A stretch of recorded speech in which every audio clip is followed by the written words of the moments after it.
Washington Post, one of their most read columnists, has a opinion piece that is up and in this morning's Washington Post. And it says, opinion, President Biden should not run again in 2024. And I want to hit you with a couple of lines from this opinion piece. He says, I don't think, and I'm reading from his opinion piece, I don't think Biden and Vice President Harris should run for re-election. It's painful to say that, given my admiration for much of what they have accomplished. But if he and Harris campaign together in 2024, I think Biden risks undoing his greatest achievement, which was stopping Trump. And I want to continue here. Biden would carry two big liabilities into a 2024 campaign. He would be 82 when he began a second term. 77% of the public think he's too old to be effective for 4 more years. Biden's age isn't just a Fox News trope. It's the subject of dinner table conversations across America this summer. And because of their concerns about Biden's age, voters would sensibly focus on his presumptive running mate, Harris. She's less popular than Biden with a 39.5% approval rating. Harris has many laudable qualities, but the simple fact is she has failed to gain traction in the country or even within her own party.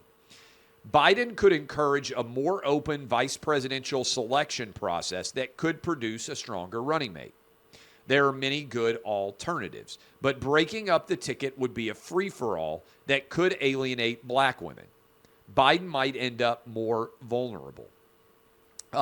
So this argument, time is running out. In a month or so, this decision will be cast in stone.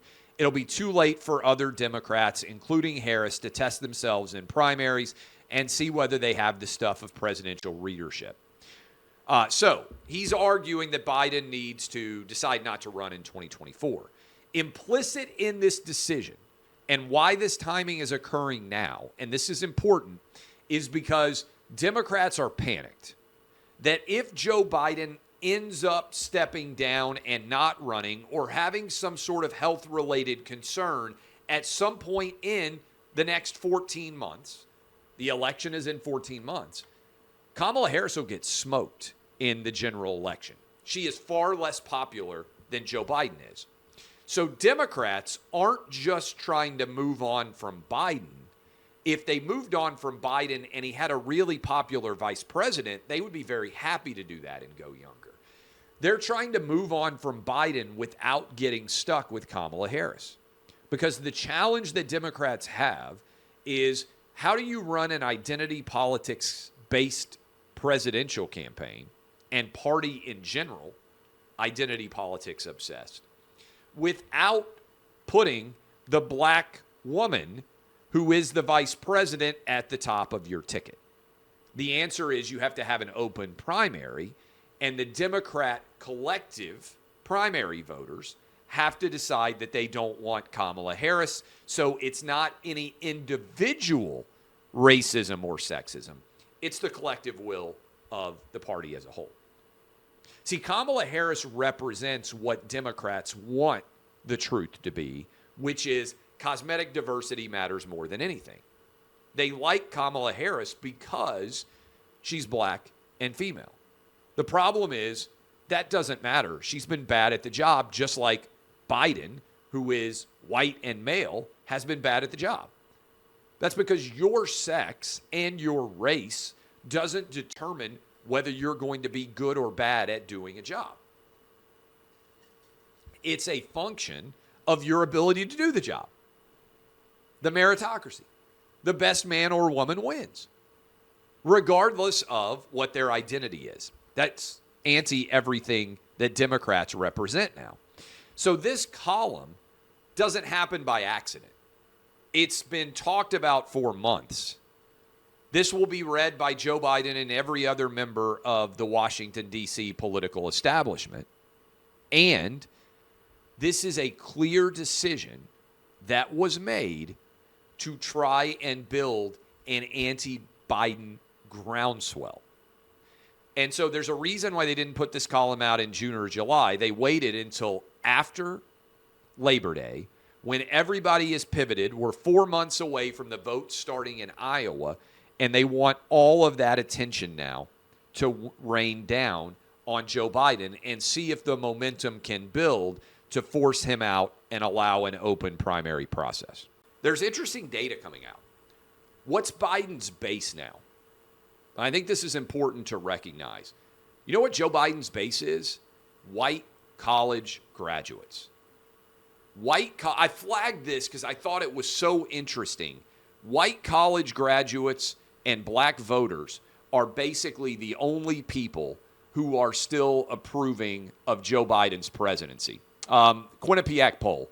Do you approve or disapprove of the job Joe Biden is doing? Overall, 39% approval.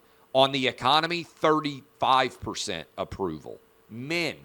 Do men approve of Joe Biden? 32% male approval, 63% disapproval.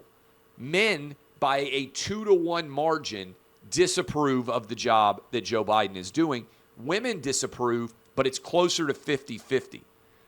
White college graduates approve of Joe Biden 53-45. I'm a white college graduate. The majority of white college graduates approve of the job Joe Biden is doing. That still kind of blows my mind. That's partisanship writ large. White, no college, 28% approval. Black approval rating, this ain't very good for Joe Biden. Only 55%. 34% black disapproval rate for Joe Biden. Hispanic, 40% approval, 53% disapproval. And here's a kick in the teeth, I think. Independent voters, 35-55. So Joe Biden is taking it on the chin everywhere. And there was an interesting article in the New York Times yesterday that said Biden is hemorrhaging minority support. That is, huge numbers of minorities out there are turning their back now on Joe Biden, Hispanic, black, and Asian. And it's actually white college graduates that are now the base of Joe Biden's support. And I thought that was interesting because it's really the woke universe is not really a minority universe. Huge percentages of minorities reject the woke, what I would call mind virus. White college graduates, women in particular, are driving this idea that America is a fundamentally racist and awful place. And it's interesting that Hispanics, black, and Asians are overwhelmingly moving against Joe Biden now. Just worth contemplating, because what the media told you was, oh, Trump is so racist, his election in 2016 is going to hasten, all of these minorities are going to rush even more to the Democrat Party. It's actually not true. More minorities voted for Trump in 2020 than voted for him in 2016. 2022, the continued movement of minorities. And actually, what's interesting about it is, arguably, Joe Biden is losing support among minorities, but there aren't as many different states where the minority vote is going to be determinative. There's still a lot of white and black states, particularly the Midwest, which doesn't have a huge percentage of Hispanic population compared to other parts of the country. Worth flagging and keeping an eye on.